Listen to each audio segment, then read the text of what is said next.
আমাকে বাঁচাও, আমাকে বাঁচাও এই নরপশুর হাত থেকে। নীল, আমাকে ছেড়ে দাও। তুই সব কি বলছিস? তোকে আমি কখন ধরলাম? তুই এভাবে কেন চিৎকার করছিস? প্লিজ আমাকে কেউ বাঁচাও। আব্বু, আম্মু, খালা, খালু, আমাকে বাঁচাও। মা, আমি কলেজে গেলাম। কিন্তু নাস্তা না করলি না যে? না মা, আমি কলেজের ক্যান্টিনে খেয়ে নেব। ঠিক আছে, ভালোভাবে যাস। ঠিক আছে মা।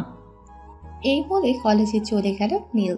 এদিকে মা, মা, আমাকে খাবার দাও। হ্যাঁ, দিচ্ছি। এই বলে মিসেস আসিফা রান্নাঘর থেকে বের হয়ে এসে সাদিয়াকে খাবার বেড়ে দিচ্ছে। তখন মা, ভাইয়া কি এখনো ওঠেনি ঘুম থেকে? তোর ভাইয়া কলেজে চলে গেছে কিছুক্ষণ আগেই। বাহ, ভাইয়া দিনের দিন উন্নত হচ্ছে দেখি। সামনে আমার পরীক্ষা আছে, এই জন্য একটু জলদি চলে গেছে, না হলে তো না ডেকে কোনোদিনও ওঠেনি। কথা বলতে বলতে খাবার খেয়ে নিল সাদিয়া আর রেডি হয়ে স্কুলে চলে গেল।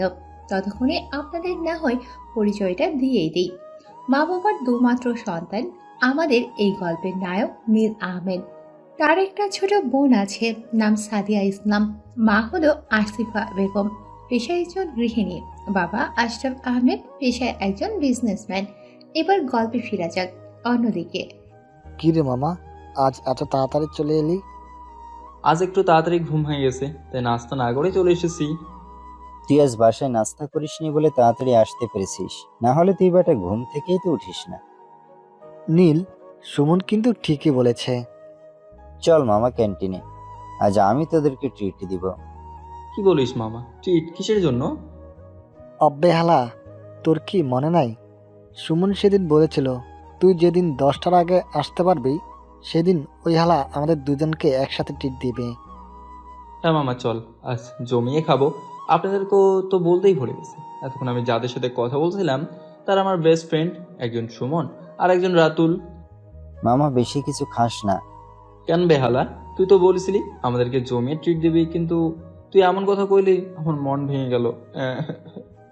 ঠিক আছে মামা, তোকে আর ন্যাকা কান্না খাতে হবে না।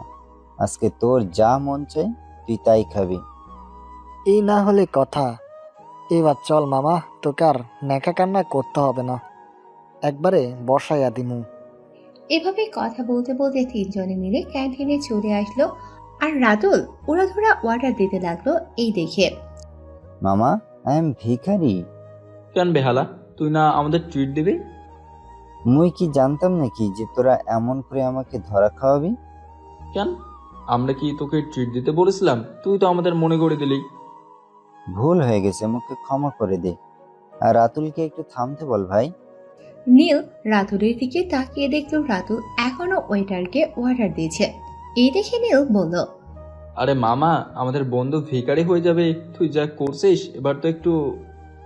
আমাদের বলার কি দরকার ছিল? বললেই তো হতো আজকে নাস্তা খাবো আমি।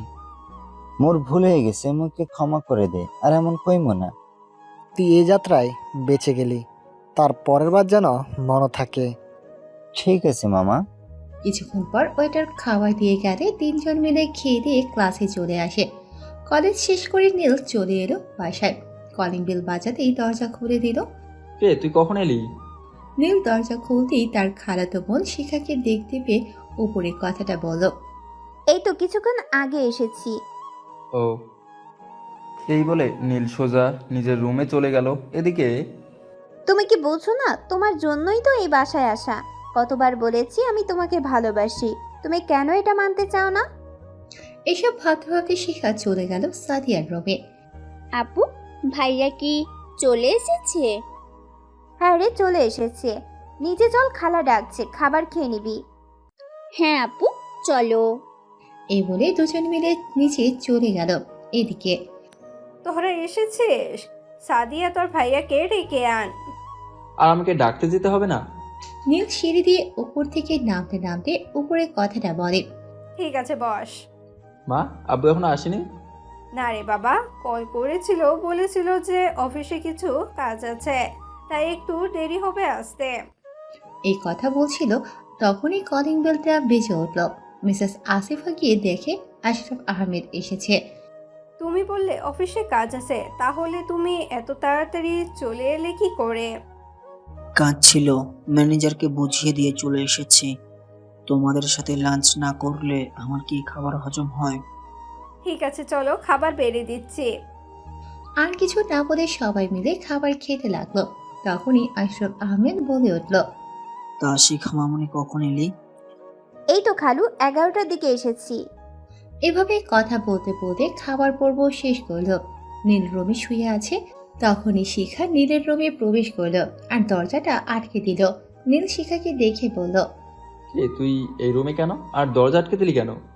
শিখা কিছু না বলে নীলের কাছে চলে গেল। তুমি কেন বোঝো না? তোমাকে কতবার বলতে হবে আমি তোমাকে ভালোবাসি? এই একই কথা আর কতবার তোমাকে বলতে হবে?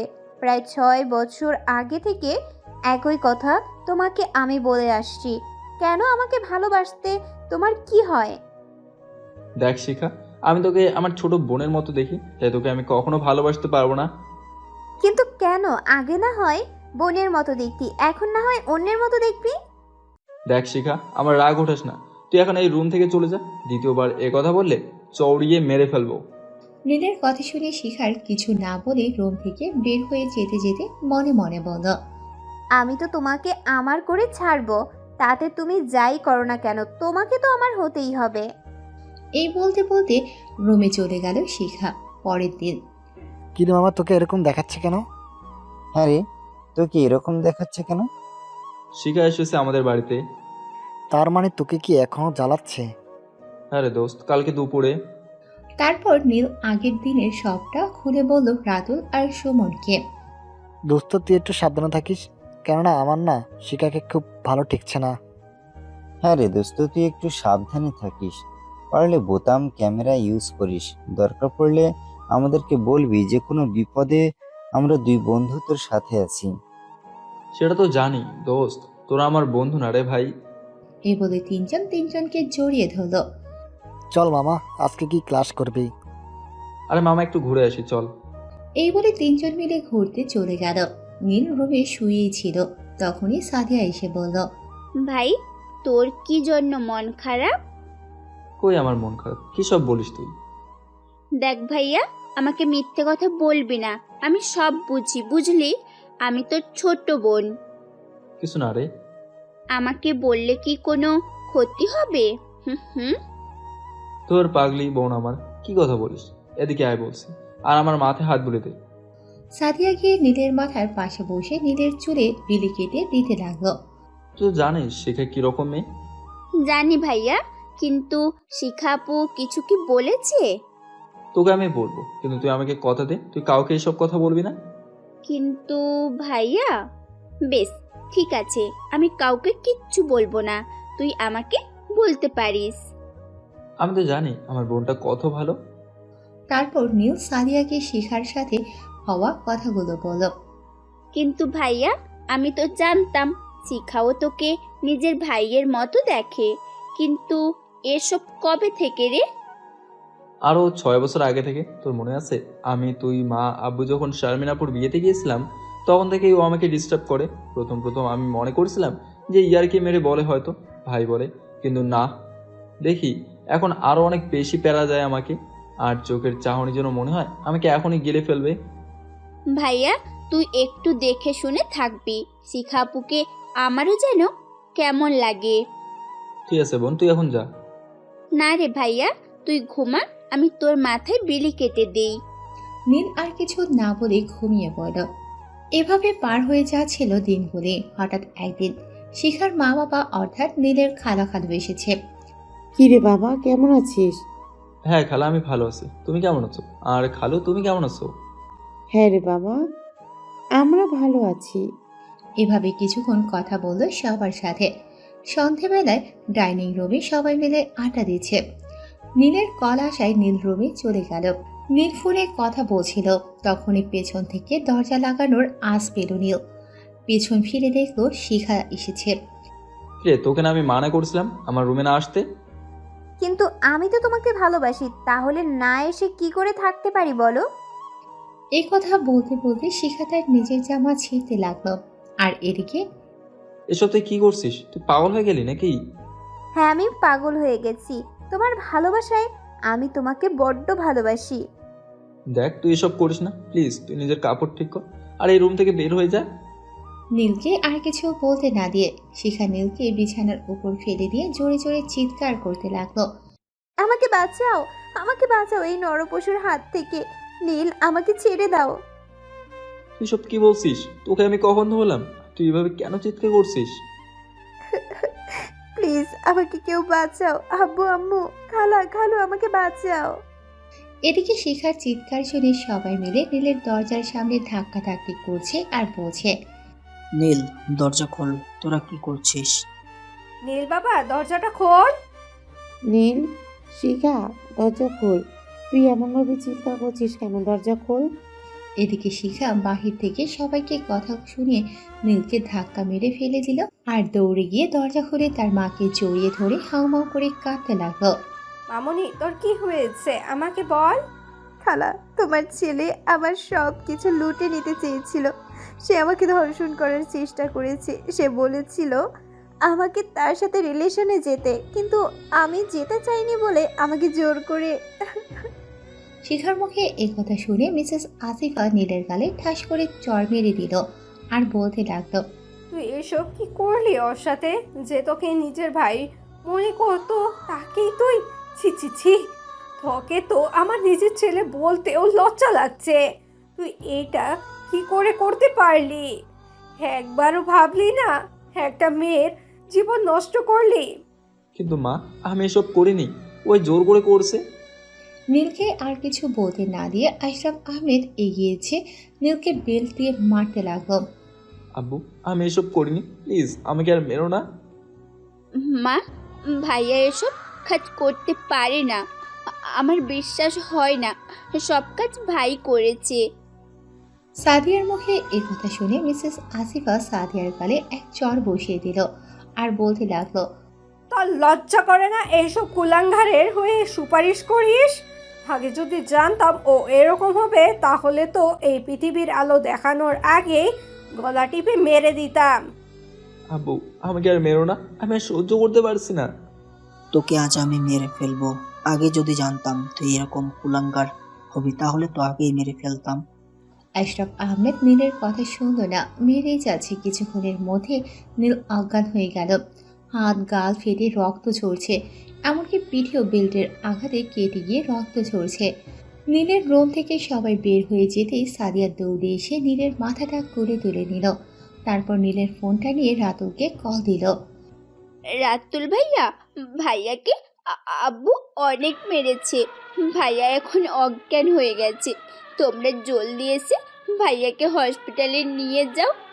কি হয়েছে? আর নীলকে মেরেছে কেন? ভাইয়াকে আগে হসপিটালে নিয়ে যেতে হবে।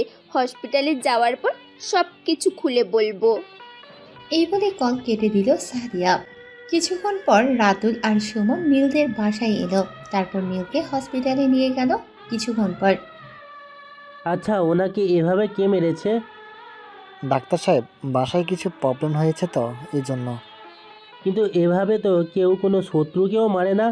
আমি ওষুধ লিখে দিয়েছি, ওগুলো নিচে থেকে কিনে আনুন আর ওনাকে বাসায় নিয়ে যেতে পারেন কিছুক্ষণ পর। ধন্যবাদ ডাক্তার। ডাক্তার আর কিছু না বলে কেবিনে চলে গেল। আর এদিকে রাতুল নীলের কেবিনে গিয়ে দেখলো যে সাদিয়া কান্না করেছে। সাদিয়া বোন, তুই এভাবে কান্না করিস না, সব ঠিক হয়ে যাবে। ডক্টর কি বললো রে?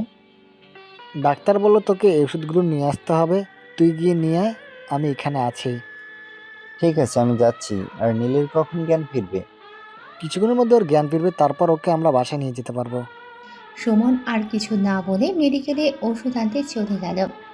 ভাইয়াকে বাসায় নিয়ে গেলে তো আবার মারবে। এখন আমি কি করব? ওকে বাসায় নিয়ে যাবে, ও আগে একটু সুস্থ হোক, তারপর ও ডিসিশন নিয়ে নিবে, তারপর তো আমরা আছি। ঠিক আছে ভাইয়া। কিছুক্ষণ সময় পার হয়ে গেল। কিছুক্ষণ পর নীলের জ্ঞান ফিরল। বোন, তুই কান্না করছিস কেন? আমি তো ঠিক আছি। ভাই, আমি জানি তুই কিচ্ছু করিসনি। তারপরেও তুই কেন ওদেরকে কথাগুলো বললি না বল? আর আমাকেও কেন বলতে দিলি না? দেখ বোন, সব কিছু বলে বোঝানো যায় না। আরে যারা আমাকে বিশ্বাসই করতে পারে না তাদেরকে আমি কি আর বলবো, তুই বল। তোকে তো আমি আগেই বলেছিলাম যে একটা বোতাম ক্যামেরার সাথে রাখবি। এই দেখ, এখনো ক্যামেরা চালু আছে, সব কিছু রেকর্ডিং হয়েছে। তাহলে তো ভালোই হয়েছে, এই রেকর্ডিংটা ওদেরকে দেখাতে হবে। না রে দোস্ত, ওরা আমাকে কখনো বিশ্বাস করেনি, তাই আর ওদেরকে বিশ্বাস করিয়ে লাভ নেই। থাকুক না নিজের মতো করে, আমি আমার মতো থাকতে পারবো। ভাইয়া, রাতুল ভাইয়া কিন্তু ঠিকই বলেছে। ভিডিওটা যদি তুই দেখাস তাহলে তো তোর ওপর কোনো আর দোষ থাকবে না। সব কিছু ওই শিখার জন্যই হয়েছে, সেটা সবাই জানতে পারবে। না রে বোন, আমি তাদেরকে দেখাতে চাই না, আর তাদেরকে আরও কারো কাছে খারাপ বানাতেও চাই না। আমি যখন খারাপ হয়েছি তখন আমি থাকবো না, হয় যখন ওরা নিজের ভুল বুঝতে পারবে তখন দেখবো নি। কিন্তু ভাইয়া, তুই তো বলে দিতে পারিস এখন। না বললাম না, চল এখন আমি বাসে যাব।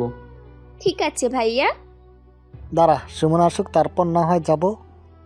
সুমন কোথায় গেছে? মেডিকেলের ওষুধ আনতে গিয়েছে, অনেকক্ষণ হবে যাওয়া হয়েছে, এখনই চলে আসবে। এই বলতে বলতে সুমন কেবিনের ভিতর প্রবেশ করলো। ওই তো সমান চলে এসেছে, তাহলে চল যাওয়া যাক। তুই কি এখন বাসায় যাবি? হ্যাঁ রে, ও এখন বাসায় যাবে, ওকে একটু ধর। এই বলে রাতুল আর সুমন নীলকে ধরে একটা সিএনজি করে বাসায় নিয়ে আসলো, নীলকে বেডের উপর শুইয়ে দিয়ে। দোস্ত, তোর যদি কোনো প্রবলেম হয় আমাদেরকে কল দিবি। আজকে যদি সাদিয়া কল না দিত তাহলে তো জানতে পারতাম না। ঠিক আছে দোস্ত, তোরা কি এখন বাসে যাবি? হ্যাঁ রে দোস্ত, বাসায় যাব। আর সাদিয়া, তুই নীলের খেয়াল রাখিস। আমরা তাহলে আসি। ঠিক আছে ভাইয়া। আপু, তোমার ছেলে যেটা করেছে সেটার কি বলবে? আমার মেয়ের নামে তো কলঙ্ক লেগে গেল। এখন আমি কি করব? যেটা তোমরা ভালো মনে করবে সেটা। আমরা তাছাড়া আর কি বলবো, হর মতন কুলাঙ্গারকে জন্ম দেওয়াই আমার ভুল হয়েছে। শিখা, বলছিস যে ও নীলকে বিয়ে করবে? তোমরা যদি রাজি থাকো তাহলে ওর সাথেই ওর বিয়ে দেব। শিখা মামুনি, তুই কি তোর নিজের ইচ্ছে ওই কুলাঙ্গারকে বিয়ে করতে চাস? হ্যাঁ খালা, যেহেতু ও আমার জীবনটাকে নষ্ট করে দিয়েছে তাই ওকে বিয়ে করতে চাই। তাছাড়া আমার আর কিছু করার নাই, কেননা এই কথা শুনে নিশ্চয়ই আমাকে কেউ বিয়ে করতে চাইবে না। ঠিক আছে, আমি তোদের বিয়ের ব্যবস্থা করছি। কালকে তোদের বিয়ে হবে। তারপর রাতুল আর সুমন বাসায় চলে গেল। আর অন্যদিকে এদের এসব কথা সাদিয়া আড়াল থেকে শুনছিল।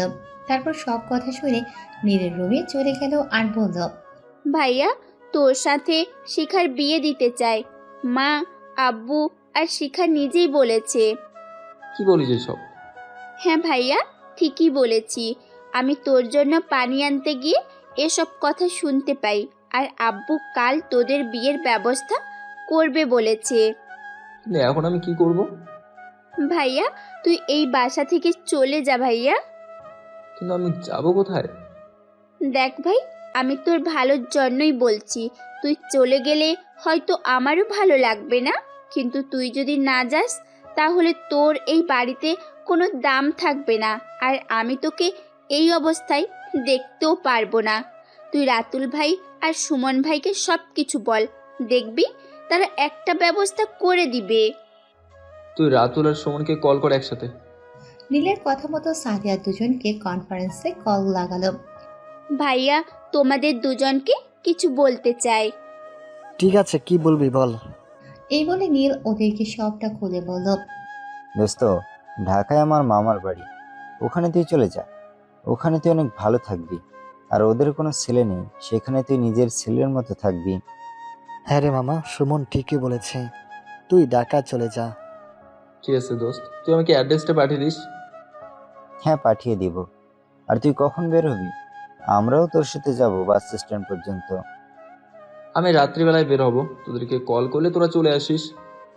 ঠিক আছে দোস্ত, তুই কল করিস, আমরা আছি আর সব সময় থাকবো।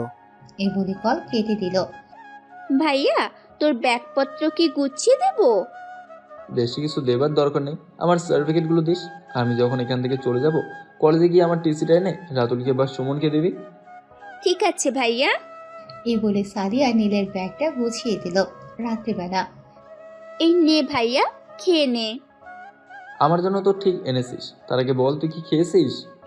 না রে ভাইয়া, এখনো খাইনি, তোর সাথে খাবো বলে। সেটা তো আমি জানি, ওরা আমার জন্য খাবার বা কিসের জন্য দেবে। এটা তো তোর ভাগের খাবার, তুই খা। আমাকে আর দিতে হবে না, আমি পরে খেয়ে নেবো। না রে ভাইয়া, তুই যদি না খাস তাহলে আমিও আর খাবো না। আগে তুই খা, তারপর আমি খাবো। ঠিক আছে, আমি তোকে খাইয়ে দিচ্ছি, আর তুই আমাকে খাইয়ে দে। এই বলে দুজন দুজনকে খাইয়ে দিল। রাত 2টোর সময় নীল, সুমন আর রাতুলকে কল দিয়ে ডেকে নিল। কিছুক্ষণ পর বাসার নিচে রাতুল আর সুমন এসে নীলকে নিয়ে চলে গেল। বাসা থেকে যাওয়ার সময় সাদিয়া নীলকে জড়িয়ে কান্না করতে লাগলো। ভাইয়া, তুই ভালো করে যাস, আর আমার সাথে ফোনে কথা বলবি তুই। দূর পাগলি, কান্না করে না, আমি ভালোভাবে চলে যাব। আর সুমন আর রাতুল তো আছেই, ওরা তো তোর ভাইয়ের মতোই, তাই না? আর আমার সাথে কথা বলে দিবে ওরা। ঠিক আছে ভাইয়া, তুই ভালোভাবে যাস। নীল সাদিয়াকে বিদায় দিয়ে চলে গেল বাস স্ট্যান্ডে। বাস স্ট্যান্ডে এসে ঢাকার একটা বাস ধরিয়ে দিল নীল আর বলল, দোস্ত, তোর মোবাইলে মেসেজ করে দিয়েছি, ওই অ্যাড্রেসে যাবি আর ওই নাম্বারে কল করবি। দেখবি একজন মধ্যবয়স্ক লোক তোকে নিতে আসবে। ঠিক আছে দোস্ত, তোদের এই উপকার আমি কখনো ভুলবো না রে ভাই। ধুর হালা, কি কথা বলিস? বন্ধু হয়ে যদি তোর পাশে না থাকি তাহলে কে থাকবে বল? তারপর রাতুল আর সুমনকে বিদায় দিল নীল। প্রায় 11 ঘন্টা পর চলে এলো ঢাকায়। নীল বাস থেকে নেমে একটা রিক্সা ধরে ওই এড্রেসে চলে গেল। কিছুক্ষণের মধ্যেই চলে এলো বাসার নিচে। তারপর কল দিল সুমনের দেওয়া নাম্বারটাতে। আসসালামু আলাইকুম আঙ্কেল। ওয়ালাইকুম আসসালাম। তুমি কি নীল? হ্যাঁ আঙ্কেল, আমি নীল। আমি আপনার নিচের বাসার দাঁড়িয়ে আছি। ঠিক আছে, 2 মিনিট দাঁড়াও, আমি আসছি।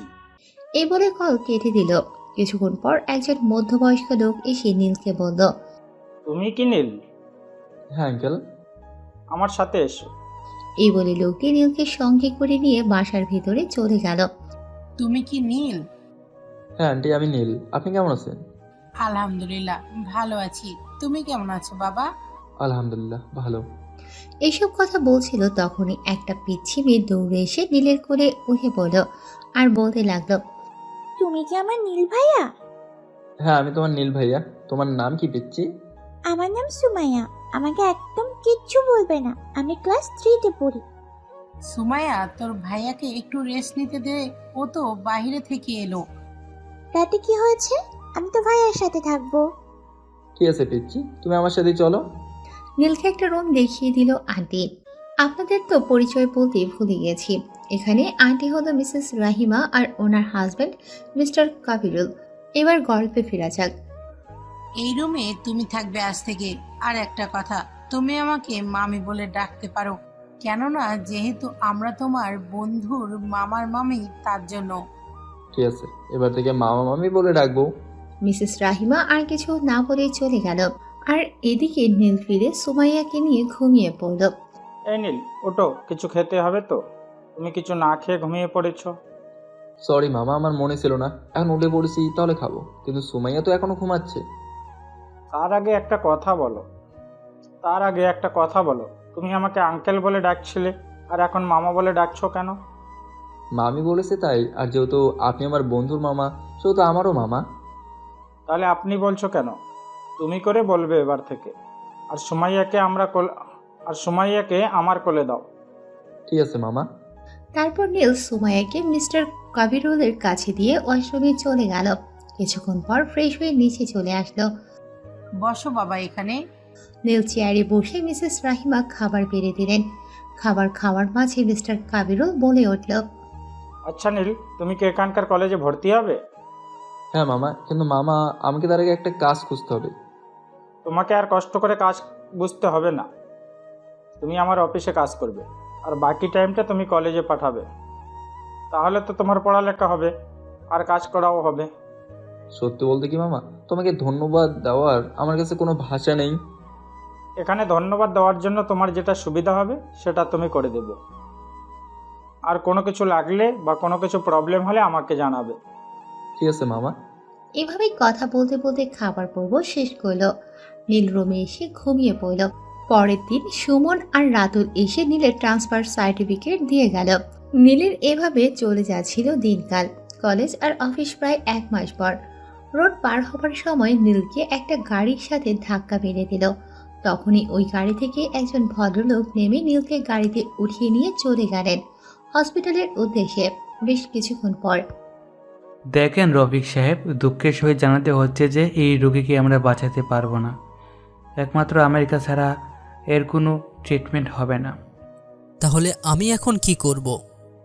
আপনি ফ্লাইটের ব্যবস্থা করুন, আমি ততক্ষণের জন্য রোগীকে স্যালাইন ও ইঞ্জেকশন দিয়ে রাখছি। আপনি যত তাড়াতাড়ি পারবেন তত তাড়াতাড়ি ফ্লাইটের ব্যবস্থা করুন। ঠিক আছে ডক্টর, আমি এখনই ব্যবস্থা করছি। এই বলে রফিক সাহেব তার ব্যবসায় ব্যবহৃত ফ্লাইটের পাইলটকে কল করল। জি স্যার বলেন, আপনি তো এই সময় ফোন করেন না। তুমি এই মুহূর্তে ফ্লাইটটা রেডি করো, আমি আমেরিকায় যাব। স্যার কোনো কিছু হয়েছে কি? হ্যাঁ হয়েছে, তুমি যত তাড়াতাড়ি পারবে তত তাড়াতাড়ি ব্যবস্থা করো। আমি কিছুক্ষণের মধ্যেই এয়ারপোর্টে পৌঁছাচ্ছি। ঠিক আছে স্যার, আপনি আসুন। রফিক সাহেব কল কেটে দিয়ে ডক্টরের কেবিনে চলে গেলেন। ডাক্তার সাহেব, ফ্লাইটের ব্যবস্থা হয়ে গেছে। আপনি যদি এই মুহূর্তে ওকে এখান থেকে নিয়ে যেতে দিন তাহলে আমি নিয়ে যেতে পারি। সব কিছু রেডি করাই আছে, আপনি এক্ষুনি নিয়ে যেতে পারেন। ঠিক আছে ডাক্তার, আমি তাহলে নিয়ে যাচ্ছি। যে আপনি নিয়ে যান, আমি ওখানকার একজন ডাক্তারকে ফোন করে বলে দিয়েছি, উনি সব কিছু ব্যবস্থা করে দেবেন আপনাকে। ধন্যবাদ ডাক্তার। এই বলে রফিক সাহেব চলে গেল অ্যাম্বুলেন্স করে এয়ারপোর্টে গিয়ে কোনো কিছু অপেক্ষা না করে ফ্লাইটে উঠে বসল। তৎক্ষণাৎ ফ্লাইট টেক অফ করলো। প্রায় 20 ঘন্টা পর আমেরিকার এয়ারপোর্টে ফ্লাইট ল্যান্ড করলো। ওখান থেকে অ্যাম্বুলেন্স করে রফিক সাহেব নীলকে নিয়ে চলে আসলো আমেরিকার সবচেয়ে বেস্ট হসপিটাল মায়ো ক্লিনিক রচেস্টারে। ওই হসপিটালে নীলকে আইসিইউতে নিয়ে যাওয়া হলো। প্রায় 4 ঘন্টা পর ডক্টর বের হয়ে এসে বলল, Your patient will forget everything before this head injury. This is memory injury. We last how did your patient have the accident? এখানে কিছু কিছু কথা ইংলিশে হবে, তাই আপনাদের বোঝার ক্ষেত্রে বাংলাতে বলে। জি ডাক্তার, আমার রোগীর গাড়ি অ্যাক্সিডেন্ট হয়েছিল। আপনার রোগী আগে সব কিছু ভুলে যাবে। তবে কি আগের কথাগুলো আর মনে করবে না? দেখেন রফিক সাহেব, আমি অনেক চেষ্টা করেছি বাট ওইটা করতে পারিনি। ভবিষ্যতেও কোনো সময় যদি ওই একই জায়গায় আঘাত লাগে তাহলে 80% চান্স আছে যে ওর সব স্মৃতি আবার ফিরে আসবে। আমি অপারেশন করেছি, এখন আর এর থেকে বেশি কিছু বলতে পারছি না। একটু চেষ্টা করে দেখেন না, যদি আগেকার সব কিছু ফিরে আসে। যদিও আমরা চেষ্টা করেছি, তবে এর থেকে বেশি কিছু করতে গেলে হিতে বিপরীত হয়ে যাবে। ঠিক আছে ডাক্তার, আপনাকে অনেক অনেক ধন্যবাদ। আরে ধন্যবাদ আমাকে দিবেন না, আমরা তো মাত্র উসিলা। আপনি ওই উপরওয়ালাকে ধন্যবাদ দিন। তারপরেও আপনাকে অনেক অনেক ধন্যবাদ। আপনি না থাকলে হয়তো আমি আর ওকে বাঁচাতে পারতাম না। কি যে বলেন রফিক সাহেব। এভাবে কিছু কথা বলল। আচ্ছা ডক্টর, ওর জ্ঞান ফিরবে কখন? মিনিমাম 5 ঘন্টা পর জ্ঞান ফিরবে। এখন আপনি ওর কেবিনে বা বাইরে বসে থাকতে পারেন। রফিক সাহেব আর কিছু বলল না, বলে নীলের কেবিনে গিয়ে বসলো।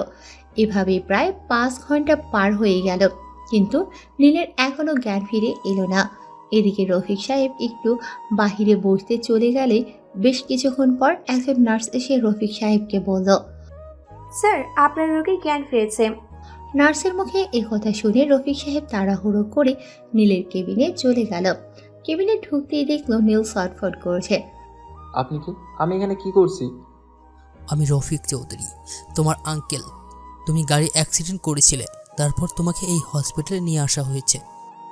কিন্তু কোথায়? আর আমি এখানে কিভাবে আসলাম? কি করে? আমি কোথায় থাকতাম? তুমি এখন রেস্ট নাও, তাহলে সব কিছু মনে পড়ে যাবে। Doctor, doctor. রফিক সাহেবের ডাক শুনে ডক্টর নীলের কেবিনে প্রবেশ করল। ডাক্তার সাহেব, ও কি এরকম সবসময় করবে?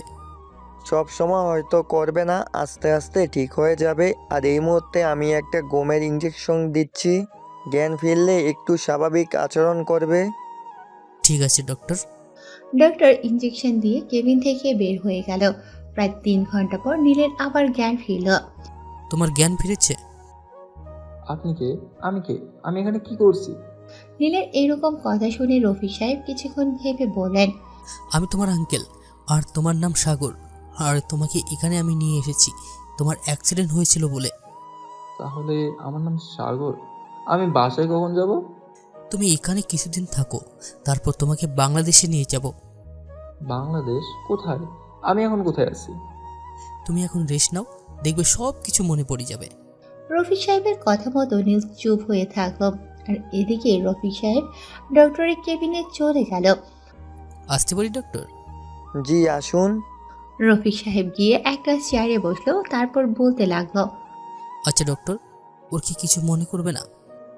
মনে পড়বে, সব কিছুই আস্তে আস্তে মনে পড়বে। আপাতত 2 দিন রেস্ট নিলে সব কিছুই একটু আধটু মনে পড়বে, হয়তো ফ্যামিলি সব কিছু ভুলে যেতে পারে। ধন্যবাদ ডক্টর। আর ওকে কি বাংলাদেশে নিয়ে যেতে পারি? অবশ্যই নিয়ে যেতে পারেন, তবে আরও 2 দিন পর। তারপর রফিক সাহেব নীলের কেবিনে চলে গেল। চলুন ততক্ষণে আমরা অন্যদিক থেকে ঘুরে আসি। অন্যদিকে সুমাইয়ার আব্বু, তুমি নিলয়কে কল করে তো দেখো কখন আসবে। সময় তো হয়ে গেছে, কিন্তু এখনো তো এলো না। তুমি একটু দেখো তো। মিসেস রাহিমের কথা শুনে মিস্টার কাবিরুল নীলের ফোনে কল দিল, কিন্তু নীলের ফোন বন্ধ বলছে। নীলের ফোন বন্ধ বলছে, কি করবে এখন? তুমি একটু এগিয়ে গিয়ে দেখো। ঠিক আছে, আমি গিয়ে দেখছি। মিস্টার কাবিরুল অনেক খোঁজাখুঁজির পরেও নীলকে খুঁজে পেল না। তখন সুমনকে কল দিল আর বলল, সুমন, তোকে কি নীল কল করেছিল? কেন মামা, কিছু কি হয়েছে? নীলকে খুঁজে পাওয়া যাচ্ছে না। ওকে, কল করে দেখো। ওকে অনেকবার কল করে দেখেছি, কিন্তু ওর ফোন বন্ধ। ঠিক আছে মামা, এখন রাখছি। আমি আর রাতুল কাল তোমাদের ওখানে যাব। ঠিক আছে, আয়। এ বলে কল কেটে দিল। তারপর বাসায় চলে গেল। বাসায় ঢুকতেই নীলের কি খোঁজ পেলে? না গো, খোঁজ পেলাম না। অনেক খোঁজাখুঁজি করেছি, তাও পাইনি। কালকে সুমন ও তার বন্ধু এখানে আসবে। ঠিক আছে, ছেলেটার যে কি হলো কে জানে। এমন তো নয় ও কোথাও গেছে। কিন্তু যাবে কি করে? ও তো কোনো সময় কাউকে না বলে কোথাও যায় না। পুলিশকে কি জানিয়েছো? না, জানাইনি। কেন? পুলিশকে জানালে তো পারতে। না, আমি যতটুকু জানি ওর ফ্যামিলিতে প্রবলেম আছে, সেজন্য আমি জানাইনি। ঠিক আছে, এসো খাবার খেয়ে নেবে। মিস্টার কাবিরুল আর কিছু না বলে খাবার টেবিলে গিয়ে বসলো। আর এইদিকে সাদিয়া, তুমি আজকে বিকালে খেলার মাঠে আসবে, তোমার সাথে আমার কিছু কথা আছে। কি কথা ভাইয়া? তুমি আগে আসো, তারপর বলবো। ঠিক আছে ভাইয়া, বিকালবেলায় আমি যাব। এ বলে সাদিয়া কল কেটে দিয়ে নিচে চলে গেল। তারপর নিজের খাবার নিয়ে নিজের রুমে চলে এলো। কেননা নীল এই বাসা থেকে যাওয়ার পর সাদিয়া বাড়ির কারোর সাথে কথা বলে না। সবাই জানে সাদিয়া নীলকে বেশি ভালোবাসতো, সেজন্য ফ্যামিলির কেউ কিছু বলে না। কেউ কিছু বলতে এলে সাদিয়া তাকে অপমান করে, সেজন্য আর কেউ কিছু বলতেও পারে না। সুমন, সাদিয়া কি বললো? ও আসবে বিকেল বেলায় খেলার মাঠে, তখন না হয় ওকে সবটা বুঝিয়ে বলবো। কিন্তু দোস্ত, নীল কোথায় যাবে? আমার জানা মতো তো কোনো কিছু ভালো করে চেনে না। হ্যাঁ রে দোস্ত, সেটা আমিও ভাবছি, কিন্তু ওর কোনো বিপদ হলো না তো? না রে দোস্ত, আমাদের বন্ধুর কিছুই হতে পারে না। আল্লাহর কাছে দোয়া কর যেন ও ঠিকঠাক থাকে। হ্যাঁ রে দোস্ত, দোয়া করি যেন আমাদের বন্ধু সবসময় সুস্থ থাকে। চল এখন বাসায় যাওয়া যাক, বিকালে খেলার মাঠে চলে আসবি। ঠিক আছে দোস্ত। এই বলে দুজন দুজনকে বিদায় দিয়ে চলে গেল নিজ নিজ বাসায়। বিকেল বেলায় খেলার মাঠে তিনজন মিলে বসে আছে। কি করে বলবো ভেবে পাচ্ছি না।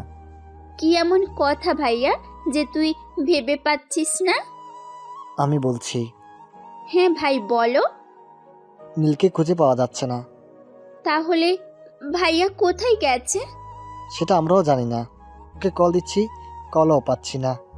ওকে সুমনের মামাকেও বলেছি, উনি অনেক খোঁজাখুঁজি করেও নীলকে পায়নি। তাহলে ভাইয়া কোথায় গেছে? সাদিয়া, তুমি কান্না করো না, দেখবে সব ঠিক হয়ে যাবে। নীল দেখবে আবার আমাদের কাছে ফিরে এসেছে। কিন্তু ভাইয়া তো কিছুই চিনে না। ভাইয়া এখন কোথায় যাবে? কোনো বিপদ হলো না তো? না বোন, নীলের কিছু হবে না, তুই দেখিস। নীল দেখবি আবার আমাদের কাছে ফিরে এসেছে। ভাইয়া তুই কোথায় গেলি? এই বলে সাদিয়া হাউমাউ করে কান্না করতে লাগলো। তখন রাতুল আর সুমন গিয়ে সাদিয়াকে কোনো রকম সামনে নিল। সুমন সাদিয়াকে নিয়ে চল বাসায়। ভাইয়া তোমরা খুঁজো, ভাইয়া দেখবে এখানে কোথাও আছে আমাদের থেকে লুকিয়ে। আমি এখন বাসায় যাব না, কিছুক্ষণ পর যাব। ঠিক আছে, তুমি এখানে কিছুক্ষণ আমাদের সাথে বসো, তারপর না হয় বাসায় যাবে। ভাইয়াকে খুঁজে বের করে আমার কাছে এনে দাও। তুই শান্ত হ, এখন দেখবি নীল ঠিক চলে আসবে আমাদের কাছে। এভাবে দুজনে মিলে সান্ত্বনা দিল বেশ কিছুক্ষণ পর। সাদিয়া চুপ করল, তারপর বাসায় পৌঁছে দিল সুমন আর রাতুল। তুমি ভালোভাবে থেকো আর মন খারাপ করো না, কোনো কিছু হলে আমাদেরকে কল করিও। ঠিক আছে ভাইয়া। তারপর সাদিয়া বাসার ভিতরে চলে গেল আর সুমন আর রাতুল চলে এলো তাদের খোঁজাখুঁজির মিশনে। এভাবে প্রায় 1 মাস চলে গেল, কিন্তু নীলের খোঁজ কেউ পেল না। অন্যদিকে সাগর, এই সাগর, জলদি ওঠো, নাস্তা করতে হবে তো। তুমি অফিসে যাবে না? আর একটু ঘুমায় দাও। কয়টা বাজে একবার দেখেছো? আবার তুমি বলছো যে আরেকটু ঘুমাই। কেন, কয়টা বাজে? মনে হয় 7টা বাজে। আর তুমি আমাকে এত তাড়াতাড়ি তুলোতে এসেছো? কয়টা বাজে? 7টা 8টা না। দাঁড়াও, আমি দেখাচ্ছি মজা। এ বলে ফারিয়া ওয়াশরুম থেকে 1 বালতি পানি নিয়ে সাগরের উপর ঢেলে দিল। এদিকে সাগরের উপর পানি পড়তেই সঙ্গে সঙ্গে লাফিয়ে উঠল। তাই বলে আমার উপর পানি ঢেলে দিবা? তো কি করব? এত ঘড়ির দিকে তাকিয়ে দেখো কয়টা বাজে। ফারিয়ার কথা মতো সাগর ঘড়ির দিকে তাকিয়ে দেখলো 10টা বাজে। আমাকে আরেকটু আগে উঠে দিতে পারলে না? আঙ্কেল তো মনে হয় অফিসে চলে গেছে। যাবে না তো তোমার জন্য বসে থাকবে? তুমি কখন উঠবে কি উঠবে না? আর তোমাকে আমি আগে কেন উঠে দেয়নি তুমি জানো? মা কতবার তোমাকে উঠিয়ে দিয়ে গেছে, কিন্তু তুমি ওঠোনি। শেষমেশ আমি এসে তোমাকে এভাবে ঘুম থেকে ওঠাতে বাধ্য হলাম। ঠিক আছে আপু, আপনার মতো ভালো আপু আর কেউ হতে পারে না। কি বললি? আমি আপু? তবে রে। এ বলে সাগরকে যে মারতে যাবে তখনই সাগর দৌড়ে ওয়াশরুমে চলে গেল। আর এদিকে তুই যদি আর একবার আমাকে আপু বলিস তাহলে তোকে আমি ছাড়বো না, এই বলে দিলাম। উপরের কথাটা বলে ফারিয়া রুম থেকে বের হয়ে নিচে চলে গেল। ফারিয়াকে এভাবে রাগী লুক নিয়ে আসতে দেখে মিসেস জাহানারা বেগম বলল, কি রে মা, এভাবে রেগে আছিস কেন? তো কি করব? তুমি জানো না ওই বজ্জাত আমাকে আবার আপু বলে। ফারিয়ার কথা শুনে মিসেস জাহানারা বেগম হাসতে লাগলো। আমাকে কি জোকার মনে হয় যে হাসছে এমন করে? না রে মা, আপু বলেছে তা কি হবে? মা, তুমি তো বেশ জানো আমি ওকে কতটা ভালোবাসি, তাও কেন ও বুঝতে পারে না? দেখ মা, ও এখনো পুরোপুরি সুস্থ হয়নি, তাই যতদিন না তোকে ভালোবাসে ততদিন তুই জোর করে কিছু বলিস না। ঠিক আছে মা, দেখো ও চলে এসেছে, নাস্তা দিই। ফারিয়া সাগরকে দেখিয়ে উপরের কথাটা বলে, ঠিক আছে যা, তোর হবুবারকে নাস্তা দে। মা, তুমিও না? এই বলে ফারিয়া খাবার টেবিলের কাছে চলে গেল। তাহলে তোমার ঘুম পুরোপুরি গেছে না এখনো আছে? কই গেলে? তুমি তো আমাকে ভালো করে ঘুমাতেই দিলে না। আবার একই কথা? ফারিয়ার চোখ রাঙানি দেখে সাগর বলল, ঠিক আছে, আমার ঘুম পুরো হয়ে গেছে। এই না হলো আমার জানু মনু। কি বললে? কই কিছু না তো, তুমি নাস্তা করে নাও। সাগর আর কিছু না বলে নাস্তা করে নিল, তারপর অফিসে চলে গেল। তাহলে এসেছো? সাগর অফিসে ঢুকতেই রাফিক সাহেব বলে উঠল সাগরের কথাটা। হ্যাঁ আঙ্কেল, আমি এসেছি। তারপর সাগর গিয়ে চেয়ারে বসে অফিসের কাজ করতে লাগলো। ততক্ষণে আপনাদেরকে পরিচয়টা দিয়ে দেই। রফিক চৌধুরী অর্থাৎ ফারিয়ার বাবা, আর মা জাহানারা বেগম। আর ফারিয়ার পুরো নাম ফারিয়া আক্তার জান্নাত। আপাতত এতটুকুই থাক, পরে না হয় সাগরের পরিচয়টা জানতে পারবেন। সাগর, কালকে একটা ডিল আছে, ওটাতে তুমি যাবে। না আঙ্কেল, আমি কোনোদিনও যাব না। আর আপনাকে কিছু কথা বলতে চাই। কি কথা বাবা? আঙ্কেল, বাসায় গিয়ে না হয় বলবো। ঠিক আছে। বিকেলে বাসায় ফিরে নাস্তা করার সময় রফিক সাহেব সাগরকে উদ্দেশ্য করে বলে ওঠে, সাগর, তুমি জানো কি বলতে চেয়েছিলে? আঙ্কেল, আমি বলতে চেয়েছিলাম যে আমি নিজে একটা বিজনেস করতে চাই। এটা তো ভালো কথা, তা তুমি কিসের বিজনেস করবে? টেক্সটাইলের বিজনেস। তাছাড়াও নিজের গার্মেন্টস ফ্যাক্টরি খুলবো। ঠিক আছে বাবা, তুমি যেটা ভালো বুঝবে সেটাই করো। আমি তোমাকে সবসময় সাপোর্ট করব। তোমাকে অনেক অনেক ধন্যবাদ আমাকে মতামত দেওয়ার জন্য। তুমি কবে থেকে চালু করবে?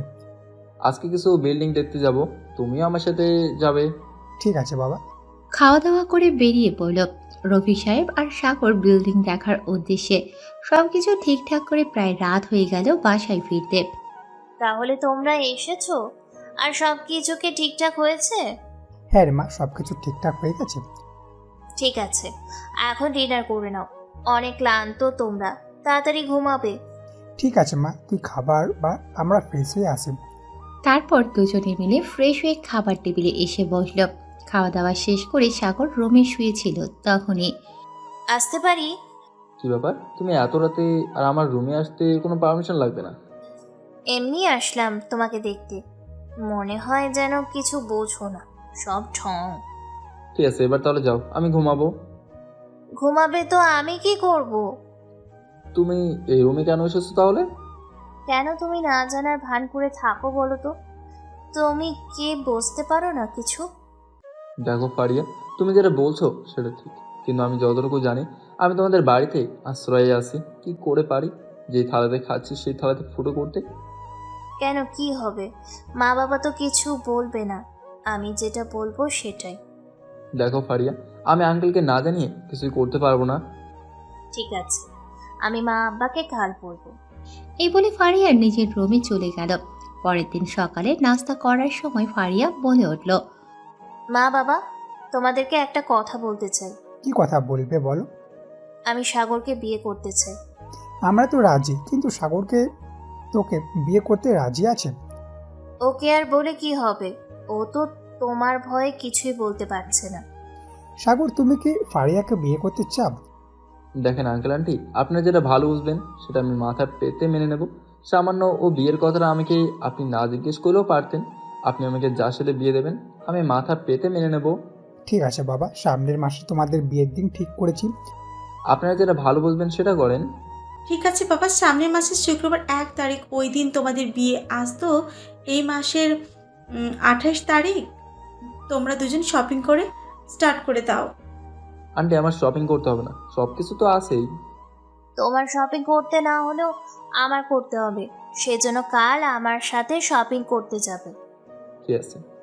এভাবে কথা বলতে বলতে সকালের নাস্তা সবাই মিলে শেষ করলো। রাতে সাগর তার রুমে শুয়ে আছে। তখনই ফারিয়া রুমে ঢুকে দরজাটা ভেতর থেকে আটকে দিল। তুমি এত রাতে এই রুমে কি করছো আর দরজা কেন আটকালে? বারে, 2 দিন পর বিয়ে। আমি ভেবেছিলাম আরো 6 মাস তোমার সাথে প্রেম করব, কিন্তু আর হলো না। তাই একটু রোম্যান্স করতে চলে এলাম। এই বলে ফারিয়া নীলের উপর উঠে চারঠো ট্যাগ করে দিল। স্যারও আমাকে কিন্তু কে শুনে কার কথা? ফারিয়া তো তার নিজের কাজে ব্যস্ত। প্রায় 10 মিনিট পর ফারিয়া সাগরকে ছেড়ে দিল। কেমন লাগলো গো মিষ্টিটা? এভাবে কেউ কিস করে? আর একটু হলে তো দম বন্ধ হয়ে পুরো কথাটা বলার আগেই ফারিয়া সাগরের ঠোঁটে আঙুল রেখে বলল, এই কথা আর জীবনেও মুখে আনবে না, বুঝলে? হুম।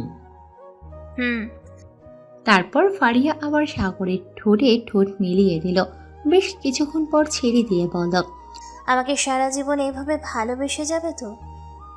তোমাকে সারা কাকে ভালোবাসবো বলো? তুমি তো আমার একমাত্র ভালোবাসা, যাকে প্রথম দিন থেকে একটু একটু করে ভালোবাসি। তার মানে তুমি আমাকে আগের থেকে ভালোবাসো? হ্যাঁ রে পাগলি, এখন তুমি নিজের রুমে যাও। না, আমি আজকে তোমার বুকে মাথা রেখে ঘুমাবো, তোমার রুমে। আঙ্কেল আন্টি দেখলে কি বলবে? তারা আবার কি বলবে? তারা তো ভালো করেই জানে। সাগর আর কিছু বলল না। ফারিয়া সাগরের বুকে মাথা রেখে দুজন দুজনকে জড়িয়ে ধরে ঘুমিয়ে পড়ল। পরের দিন সকালে সাগরের রুমে দরজা ধাক্কাচ্ছে মিসেস জাহানারা বেগম। সাগর, সাগর, ঘুম থেকে ওঠ। আর তুমি তো কোনোদিন দরজা লাগিয়ে ঘুমাও না। এসব বলেই ডাকতেছে আর দরজায় ঠক ঠক করে আওয়াজ করছে। এদিকে দরজায় ঠকঠকানির আওয়াজে ফারিয়া ঘুম ভেঙে গেল। ফারিয়া বিছানা থেকে উঠে চোখ ডলতে ডলতে রুমের দরজাটি খুলে দিল। আর এদিকে মিসেস জাহানারা বেগম ফারিয়াকে এই রুমে দেখে বলল, তুই এই রুমে কি করিস? আমার রুমে আমি থাকবো না, তা কে থাকবে? এটা তোর রুম নয়, এটা সাগরের রুম। ও, রাত্রে ওর সাথে আড্ডা দিচ্ছিলাম তো, তাই ঘুমিয়ে পড়েছি এই রুমে। ঠিক আছে, সাগরকে তুলে নিয়ে নিচে আয়। এই বলে মিসেস জাহানারা বেগম নিচে চলে গেল। আর এদিকে ফারিয়া ও সাগর ফ্রেশ হয়ে নিচে চলে এলো। তখনই রফিক সাহেব নীলকে উদ্দেশ্য করে বলল, তুমি কি আজ অফিসটা দেখতে যাবে? হ্যাঁ আঙ্কেল, একটু যেতে হবে। তোমরা দুজনই কি শুরু করলে বলো তো? কই কি শুরু করলাম? কোথায় খাবার খাবে কিনা, আর তোমরা কথা বলা চালু করে দিলে। ঠিক আছে, খাবার খাও। মিসেস জাহানারা বেগম আর কিছু না বলে সবাইকে খাবার বেড়ে দিল। খাবার দাওয়া শেষ করে নীল আর রফিক সাহেব বের হতে যাবে তখনই। আমিও তোমার সাথে যাব। ঠিক আছে চলো। এ বলে তিনজন মিলে বেরিয়ে পড়ল। বেশ কিছুক্ষণ পর চলে এলো নতুন অফিসের সামনে। তারপর সবটা ঘুরে ঘুরে দেখলো যে প্রায় কাজ কমপ্লিট করে দিয়েছে। বেশ কিছুক্ষণ ঘোরাঘুরি করার পর বাসায় চলে এলো। সাগর, শপিং করতে যেতে হবে তো। ঠিক আছে চলো। আঙ্কেল আপনি যাবেন? তুই বাবাকে না ডাকছিস রে? কোথায় ভাবলাম দুজন মিলে রোম্যান্স করতে করতে যাব, কিন্তু না বাবা, তোমরাই যাও, আমি আর তোমার আন্টি পরে যাব। আব্বু, তুমি আমার মনে কথাটা শুনেছো? তুমি মনে মনে আবার কি বিড়বিড় করছো? কিছু না, চলো। তারপর দুজন মিলে গাড়িতে এসে বসে। সাগর গাড়ি চালাচ্ছে। তখনই ফারিয়া সাগরের পাশে বসে ঘাড়ে মাথা রাখে। আমি ড্রাইভ করছি তো। তো কি হয়েছে? তুমি তো আমার গুরু মুরু একমাত্র জামাই। এখনো বিয়ে হয়নি। হ্যাঁ তো কি হয়েছে, 2 দিন পর তো বিয়ে হবে। এভাবে কথা বলতে বলতে শপিং মলে চলে আসলো। বেশ কিছুক্ষণ পর সাগর ফারিয়াকে উদ্দেশ্য করে বলে উঠল, তোমার কি এতগুলো দোকানের মধ্যে একটা দোকানেও পছন্দ হয়নি? না, হয়নি। ওই দোকানটায় চলো। এই জন্যই বলে মেয়েদের সাথে শপিং করতে আসতে নেই। কি বললা? কই কিছু না তো, বলছি তোমার পছন্দ অনেক ভালো। হ্যাঁ, আমার পছন্দ অনেক ভালো, তার জন্যই তো তোমার মতো একজনকে পেয়েছি। আর পাম দিতে হবে না, চলো অনেক টাইম হয়ে গেল। লাঞ্চের আগে বের হয়েছি, এখন দুপুর 2টা বাজে, তাও তোমার হয়নি। তুমি কি শপিং করবে না বাসায় যাবে? না, তুমি শপিং করো, তারপর না হয় যাবো। এসব কথা বলতে বলতে অন্য আরেকটা দোকানে চলে আসলো। ফারিয়া দেখে দেখে অনেক কটা ড্রেস পছন্দ হলো এখানে। এই দেখে সাগর বলল, তাহলে শেষমেশ তোমার পছন্দ হয়েছে? আমার শপিং হয়ে গেছে, এবার জেন্টসের দোকানে চলো। আমি কোনো শপিং করবো না, বাসায় তো অনেক আছে। যদি শপিং না করিস তাহলে তোর খবর আছে। ঠিক আছে চলো। তারপর চলে এলো জিন্সের দোকানে। ফারিয়া দোকানদারকে বলল, মামা, শেরওয়ানি দেখান। আর ফারিয়ার কথা মতো দোকানদার শেরওয়ানি দেখাতে লাগলো বেশ কয়েকটা। দেখার পর বুদো কালারের একটা শেরওয়ানি পছন্দ হলো ফারিয়ার। সাগর, এটা দেখো তো, তোমাকে অনেক সুন্দর লাগবে।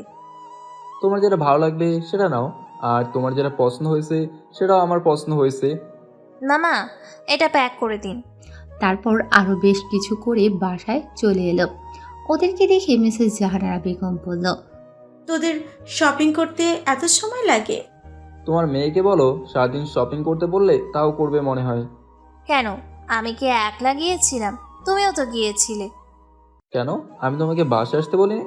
তোরা চুপ করবি? ফ্রেশ হয়ে আয়, খাবার খেতে হবে। ওরা দুজন আর কিছু না বলে রুমে চলে গেল। কিছুক্ষণ পর দুজন ফ্রেশ হয়ে নিচে আসলো। ওরা টেবিলে বসতেই মিসেস জাহানারা বেগম খাবার বেড়ে দিলেন। এভাবেই কেটে গেল দিনটা। সাগর বসে আছে ছাদে। তখনই মিসেস জাহানারা বেগম এসে বললেন, কি হয়েছে বাবা, তুমি এখনো এখানে কেন বসে আছো? না আন্টি, আমি ভাবছিলাম আমার অতীতের কিছু হয়েছিল বা আমার কোনো পরিবার আছে। দেখ বাবা, যেদিন তোর সব মনে পড়বে সেদিন না হলে ভেবে দেখিস। যা, রুমে যা। সাগর আর কিছু না বলে নিচে চলে এলো। বাসর ঘরে প্রবেশ করে দরজা লাগিয়ে দিয়ে দাঁড়াতেই ফারিয়া এসে সালাম করল। সাগর ফারিয়াকে উঠিয়ে বলল, আমাকে আর সালাম করতে হবে না, চলো 2 রাকাত করে নফল নামাজ পড়ে নেই। ঠিক আছে চলো। তারপর 2 রাকাত করে নফল নামাজ পড়ে খাটে বসল। তখন ফারিয়া সাগরকে উদ্দেশ্য করে বলল, তুমি কেন এভাবে মুখটা করে রেখেছো? আজকে আমার মনে হচ্ছে কোনো পরিবার আমার অতীত হয়ে আছে। দেখবে একদিন ঠিক তুমি তোমার পরিবারকে ফিরে পাবে। এখন চলো আমরা একটু রোম্যান্স করি। ফারিয়া সাগরকে আর কিছু না বলতে দিয়ে সাগরের উপর ঝাঁপিয়ে বলল, এর থেকে বেশি কিছু জানতে চেয়ে আমাকে লজ্জা দেবেন না। জানতে চাইলে বিয়ে করে নিন। পরের দিন সকালে সাগরের আগে ফারিয়া ঘুম থেকে উঠে পড়ল। দেখল যে সাগরের সাথে জড়িয়ে ধরে ঘুমিয়ে আছে। ফারিয়া কোনো কিছু বলতে না দিয়ে নিজে উঠে ওয়াশরুমে চলে গেল। ওয়াশরুম থেকে এসে দেখল সাগর ঘুমোচ্ছে। তাই সে তার ভেজা চুল দিয়ে সাগরের কানে মুখে সুরসুরি দিতে লাগলো। আর এদিকে সাগর কোনো কিছু টের পেয়ে ঘুম থেকে উঠে পড়ল আর বলল, আর একটু ঘুমাতে দাও। না গো, আর ঘুমানো যাবে না, তোমার তো অনেক কাজ আছে। ঠিক আছে, উঠছি। এই বলে সাগর ওয়াশরুমে চলে গেল। আর এদিকে ফারিয়া নিচে চলে গেল নাস্তা রেডি করতে। এমনি পার হয়ে গেল আরো 2 মাস। এখন সাগর দেশের নাম্বার 1 বিজনেসম্যান। সবাই সাগরকে এক নামে চিনে, কিন্তু আজ পর্যন্ত সাগরকে কেউ দেখেনি। অন্যদিকে স্যার, এই অফিসের মালিককে নাকি আজ পর্যন্ত কেউ দেখেনি, কিন্তু আমি তো ওনার পিএ, তারপরেও আমিও দেখিনি, কিন্তু উনি কোথায় থাকেন? এম ইন্ডাস্ট্রিজ বসের পিএ ম্যানেজারকে উদ্দেশ্য করে উপরের কথাটা বলল, জানি না কোন দিন উনি ফেস দেখাবেন। না, বলেছেন যেই দিন সব কিছু ঠিক করবে সেই দিন উনি ফেস দেখাবে, তার আগে না। কি ঠিক করবে স্যার? সেটা তো আমিও জানি না, সেটা উনি ভালো করে জানেন। ঠিক আছে স্যার, তাহলে আমি আসি। এই বলে পিএ চলে গেল।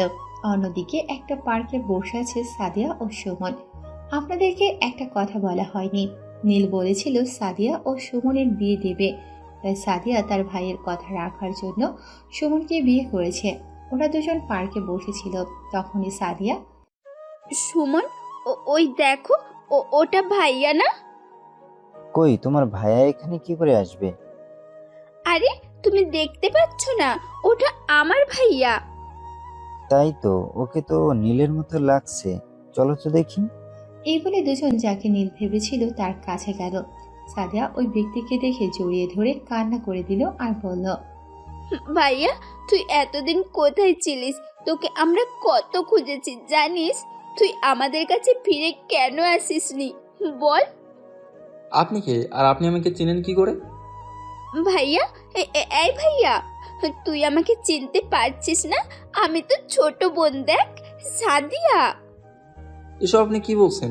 আমার তো কোনো বোন নেই, তাহলে আপনাকে আমি চিনবো কি করে? তখন সুমন সাদিয়াকে ছাড়িয়ে নিয়ে সাগরকে, অর্থাৎ ওই ব্যক্তিটিকে আর কেউ নয়, সাগর ফারিয়াকে নিয়ে এ পার্কে ঘুরতে এসেছিল। তুই কি আসলে নীল নস? আরে ভাই, আমি কেন নীল হতে যাব? আমার নাম তো সাগর, এটা আমার ওয়াইফ। সাগর ফারিয়াকে দেখিয়ে দিয়ে বলে উপরের কথাটা। সরি ভাই, হয়তো আমাদের কোনো ভুল হয়েছে। আসলে আমার বউয়ের ভাই নীল ঠিক তোমার মতো দেখতে, এ তোমাকে ভাই ভেবে জড়িয়ে ধরেছিল। তোমরা কিছু মনে করো না। আর ও শুধু ওর ভাই নয়, আমার বেস্ট ফ্রেন্ড, আমার কলিজার ফ্রেন্ড। ভাই, তোমরা কিছু মনে করো না, অনেক সরি। ঠিক আছে ভাইয়া, মানুষ মাত্রই ভুল হয়, হয়তো আপনাদেরও কোনো ভুল হয়েছে। ঠিক আছে আপু, আমরা তাহলে আসি। এই বলে সুমন সাদিয়াকে নিয়ে চলে আসে। দেখলে তো, আমি বলেছিলাম না ওটা নীল নয়, তাও তুমি বিশ্বাস করনি।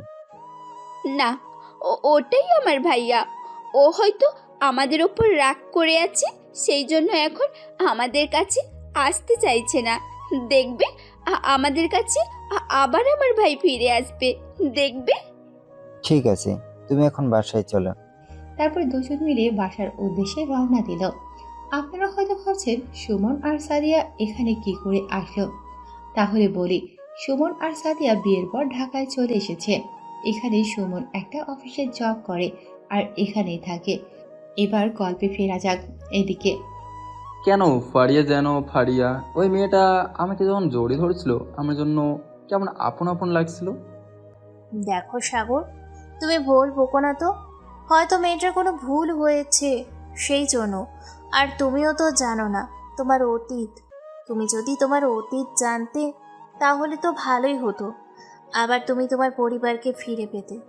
আর এখন বাসায় চলো। কিন্তু কোনো কিন্তু নয়, তুমি এখন বাসায় চলো, তারপর যা হওয়ার হবে। সাগরকে আর কিছু বলতে না দিয়ে ফারিয়া সাগরকে নিয়ে বাসায় চলে গেল। এভাবে আরও 6 দিন কেটে গেল।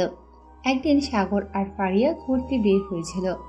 তখন ফারিয়া আবদার করে ও আইসক্রিম খাবে, তাই সাগর আইসক্রিম আনতে রোড পার হওয়ার সময় একটা গাড়ি সাগরকে অ্যাক্সিডেন্ট করে। সাগর! এই বলে ফারিয়া ধরে। আরও কিছু জনের সাহায্যে সাগরকে হসপিটালে নিয়ে আসা হয়। ডাক্তার, আমার সাগরকে আপনারা ঠিক করে দিন। নার্স, ওকে, ইমার্জেন্সি আইসিইউতে নিয়ে চলো, আর আপনি এখানে অপেক্ষা করুন। এই বলে ডাক্তার সাগরের সাথে সাথে আইসিইউ কেবিনে চলে যায়। প্রায় ঘন্টাখানেক পর বের হয়ে আসে আর বলে, আপনি রোগীর কি হন? জি, আমি রোগীর ওয়াইফ। দেখেন, ওকে আমি এর আগেও একবার এখানে দেখেছি। ওর একবার গাড়ি অ্যাক্সিডেন্ট হয়েছিল, তখন রফিক চৌধুরী ওকে এই হসপিটালে নিয়ে এসেছিল। তারপর আমরা বাইরে দেশে ট্রান্সফার করি। জি, সেটা আমি জানি। আমি রাফিক চৌধুরীর মেয়ে, রাফিয়া চৌধুরী। ও, তাহলে ঠিক আছে, আপনি আপনার বাবাকে আসতে বলুন এখানে। জি ডাক্তার, আমি বলছি। ডাক্তার, আমার সাগরের কি অবস্থা? আমার যতদূর মনে হচ্ছে ওর আগের স্মৃতিগুলো ফিরে আসবে, কেননা মাথায় আঘাত লেগেছে। ধন্যবাদ ডাক্তার আপনাকে। আমাকে না, ওই উপরওয়ালাকে দিন, আমরা তো মাত্র ছিলাম। আলহামদুলিল্লাহ, আল্লাহর অনেক শুক্রিয়া আদায় করি। তারপরেও আপনাকে ধন্যবাদ। আর সাগরের কখন জ্ঞান ফিরবে? 4 ঘন্টা পর জ্ঞান ফিরে আসবে। ঠিক আছে ডাক্তার। ডক্টর আর কিছু না বলে চলে গেল। আর এদিকে ফারিয়া রফিক সাহেবকে কল দিল। কি হয়েছে তোর গলার স্বর এমন লাগছে কেন? আব্বু, সাগরের অ্যাক্সিডেন্ট হয়েছে। এখন তোরা কোথায় আছিস? আব্বু, আমরা এই হসপিটালে আছি। ঠিক আছে, আমি আসছি কিছুক্ষণের মধ্যে। এই বলে কল কেটে দিল রফিক সাহেব। আর এদিকে ফারিয়া গিয়ে একটা চেয়ারে বসলো। কিছুক্ষণ পর একটা নার্স এসে বলল, আপনার হাজব্যান্ডকে এই মুহূর্তে কেবিনে শিফট করা হয়েছে, আপনি ওনাকে আবার দেখতে পারেন। এই বলে নার্স চলে গেল। আর ফারিয়া সাগরের কেবিনে চলে গেল। ওখানে গিয়ে একটা চায় নিয়ে সাগরের মাথার কাছে গিয়ে বসলো।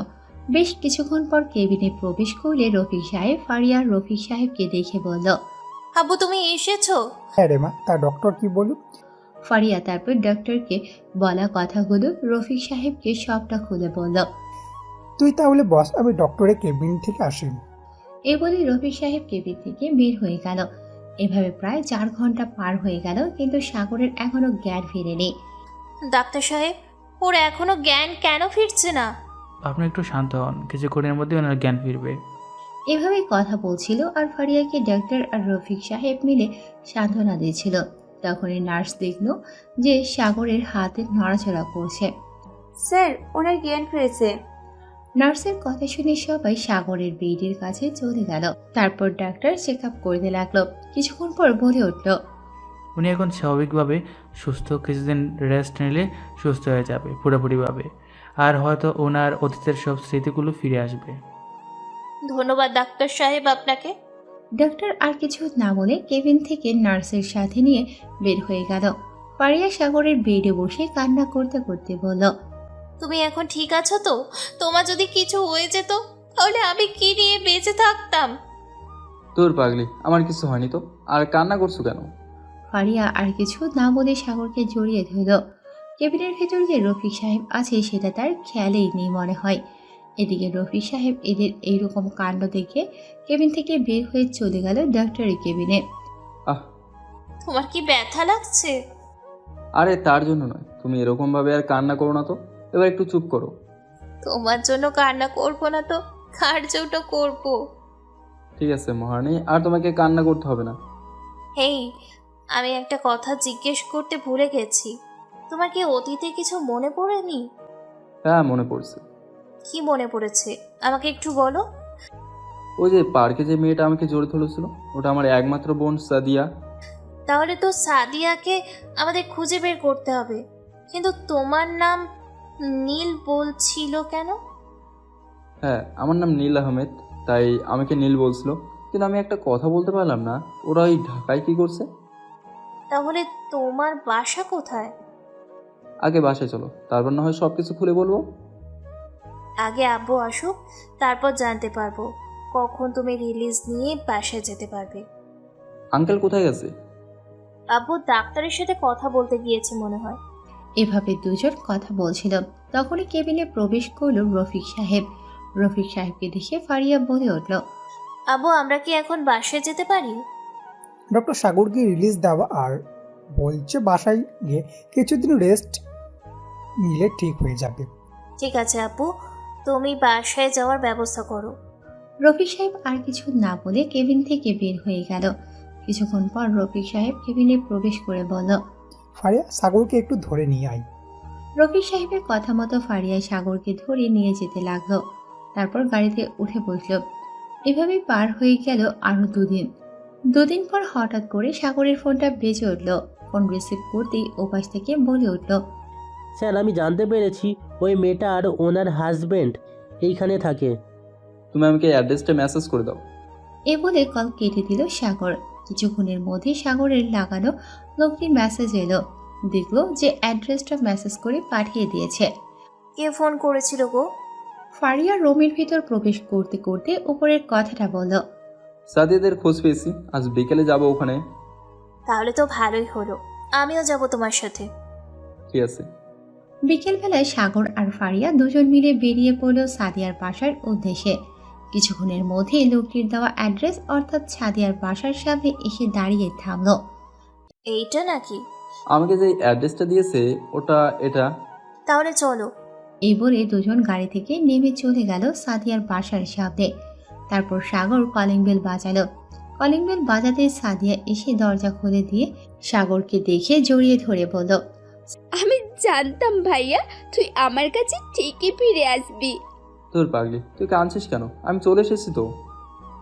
ভাইয়া এটা দুঃখের কান্না নয় রে, এটা তো সুখের কান্না। আয় ভেতরে আয়। সাদিয়ার কথা শুনে সাগর ফারিয়াকে নিয়ে ভেতরে প্রবেশ করলো। সাদিয়া ফারিয়াকে দেখে বলল, ভাইয়া এটা কে? ওটা তোর ভাবি। তুই বিয়ে কবে করলি আর ভাবির নাম কি? বিয়ে 2 মাস আগে করছি, আর তোর ভাবির নাম ফারিয়া। আর একটা কথা ভাইয়া, সেই দিন আমার সাথে পার্কে এরকম ব্যবহার কেন করলি? সেটা না হয় পরে বলছি, আগে তুই বল তোর ঢাকায় কেন এলি? ভাইয়া তুমি চলে যাওয়ার পর বাবা মায়ের সাথে কথা কম বলতাম। তারপর জানতে পারি তোমাকে আর খুঁজে পাওয়া যাচ্ছে না। তার কিছুদিন পর তোমার কথা মতো সুমন আমাকে বিয়ে করে। তারপর থেকে আমরা এখানেই থাকি। বুঝতে পেরেছি, কিন্তু সুমন কই? ও একটা অফিসে জব করে, এখন সেখানে আছে, হয়তো কিছুক্ষণ পর চলে আসবে। সুমন কোন অফিসে জব করে? ওই তো কিছুদিন আগে যে অফিসটা নতুন করেছে না, কি যেন নাম, এনএন ইন্ডাস্ট্রি। তুই কি জানিস ওই অফিসটা কার? না ভাইয়া, তা আমি কেন? কেউ জানে না। ওই অফিসের মালিককে কেউ আজ পর্যন্ত দেখেনি। সাদিয়ার কথা শুনে ফারিয়া বলে উঠল, কিন্তু তুমি তাকে ভালো করে চেনো, আরো অনেকবার দেখেছো। ভাবি, কিন্তু সে কে? ওটা তোমার ভাইয়ার অফিস। সাদিয়া ফারিয়ার কথা শুনে খুশিতে ফারিয়াকে জড়িয়ে ধরে বলল, তোমার মতো ভাবি থাকতে এরকম কোম্পানির মালিক হওয়ার কি দরকার নয়? আরে আমার ননদিনী, তোমার ভাইয়াকে আমি পেয়ে আমি নিজেকে ভাগ্যবান মনে করি। ফারিয়ার কথা শুনে সাগর বলে উঠল, আপনাকে নিয়ে আর তো পাম দিতে হবে না। আমি তো পাম দিইনি, ঠিকই তো বলছি। এরা কথা বলছিল, তখনই সুমন বাসার ভিতরে প্রবেশ করল আর সাগরকে দেখে বলল, দোস্ত তুই তাহলে এসেছিস, আমি তো ভাবলাম তুই হয়তো আমাদের ভুলে গেছিস। আরে দোস্ত, আমি তোদেরকে ভুলে গিয়েছিলাম, কিন্তু আবার আমি আমার স্মৃতিশক্তি ফিরে পেয়েছি। তোর কি হয়েছিল তাই সব ভুলে গিয়েছিলিস? তাহলে শোন, ওই দিন আমি আসার সময় রোড পার হতে গিয়ে আমাকে একটা গাড়ি অ্যাক্সিডেন্ট করে। তারপর সবকিছু খুলে পড়ে সাগর। কিন্তু সাদিয়া, তুই কেন বাসা থেকে চলে এলি? ভাইয়া তুই যাওয়ার 1 মাস পর থেকে মা বাবা অনেক কান্নাকাটি করেছে তোর জন্য, কিন্তু তোকে খুঁজে পাইনি বলে আজও খুঁজে তারা। মা এখন বহুত অসুস্থ, কিন্তু তোকে ওরকম ওই দিন অপমান করার কারণে আমি আজও ভালোভাবে কথা বলিনি। আর এখানে আসার একটাই কারণ, তোকে যেন খুঁজে বের করতে পারি সত্যি দেখ, আজ তোকে খুঁজে পেয়েছি। ঠিক আছে, আজ আমরা সবাই গ্রামের বাসে যাব, তোর সব কিছু গুছিয়ে নে। কিন্তু ভাইয়া, আমি আর ওখানে যেতে চাই না রে। তাদেরকে আমি দেখতেও চাই না। না রে বোন, সে যাই হোক না কেন, তারা তো আমার বাবা মা। একটা কথা বল, শিখা এখন কোথায় আছে? তোর যাওয়ার কিছুদিন পর শিখার ব্রেন টিউমার ধরা পড়ে। আস্তে আস্তে অনেক অসুস্থ হয়ে পড়ে। তখন সবাইকে একসাথে ডেকে সবটা খুলে বলে শিখা।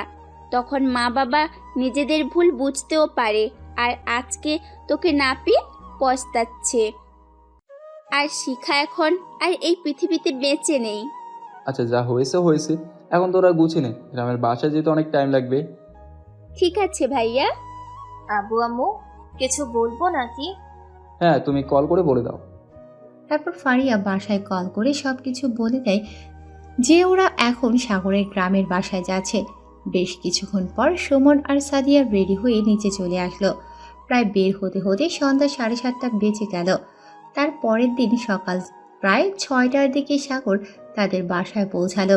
বাসার কলিং বেল বাজাতেই মিসেস আসিফা দরজা খুলে দিল, অর্থাৎ নীলের মা।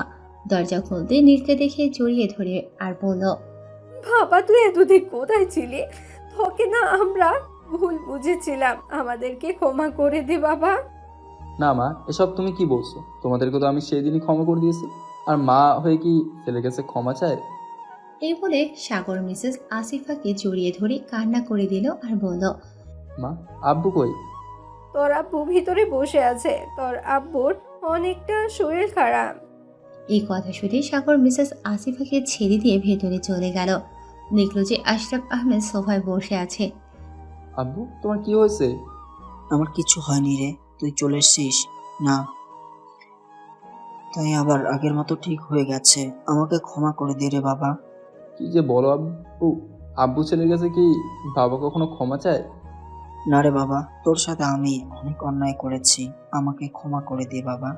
কি যে বলো আব্বু, তোমাকে তো আমি সেদিনই ক্ষমা করে দিয়েছি, আর আমার কাছে ক্ষমা চাইতে হবে না। দরকার পড়লে আমাদেরকে ক্ষমা করে দাও, আমরা এই বাসা ছেড়ে চলে গিয়েছিলাম। না রে আব্বু, তুই না গেলে হয়তো আমরা তোর সাথে আরো অন্যায় করে ফেলতাম। এভাবে কিছুক্ষণ পার হয়ে গেল, আর এদিকে সুমন, সাদিয়া, ফারিয়া ও মিসেস আসিফা বাবা ছেলের কাণ্ড দেখছে। তখন আশরাফ আহমেদ নীলকে অর্থাৎ সাগরকে জিজ্ঞেস করলো, এই মেয়েটাকে? আব্বু, ওটা তোমাদের বৌমা। এই কথা শুনে মিসেস আসিফা ফারিয়ার কাছে গিয়ে বলল, আমার বৌমাটো খুব মিষ্টি। কার ছেলের পছন্দ দেখতে হবে তো। না আব্বু, আমার পছন্দ নয়, বরং আমি ওর পছন্দ। তাই নাকি মামুনি?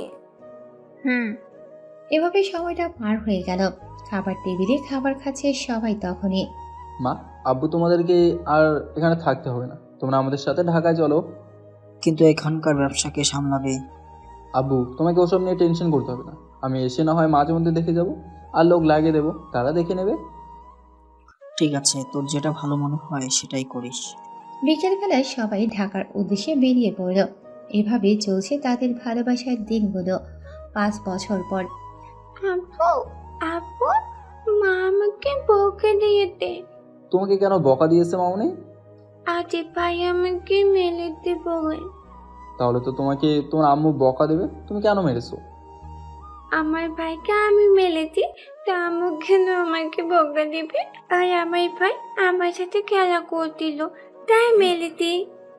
তুমি যদি আম্মুকে বকা না দাও তাহলে আমি কান্না করে দেব। ঠিক আছে মামুনি, তোমার আম্মুকে আমি বকা দিয়ে দেবো, তুমি এখন গিয়ে তোমার দাদা দাদি নানানের সাথে খেলা করো। এই বলে চলে গেল আফরিন। আফরিন হলো সাগর আর ফারিয়ার ভালোবাসার ফসল, আর আতিফ হলো সাদিয়া আর সুমনের ভালোবাসার ফসল। আফরিন বেরিয়ে যেতেই ফারিয়া রুমে প্রবেশ করলো। তুমি আমার মেয়েকে বকছো কেন?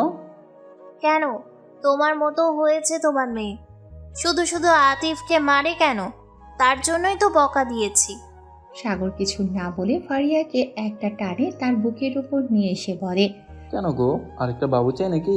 তোমার মেয়ে যা জ্বালাতন করে এতেই তো সামলে উঠতে পারি না, আবার যদি আর একটা বাঁদর নেই তোমার মতো তাহলে তো কথাই নেই।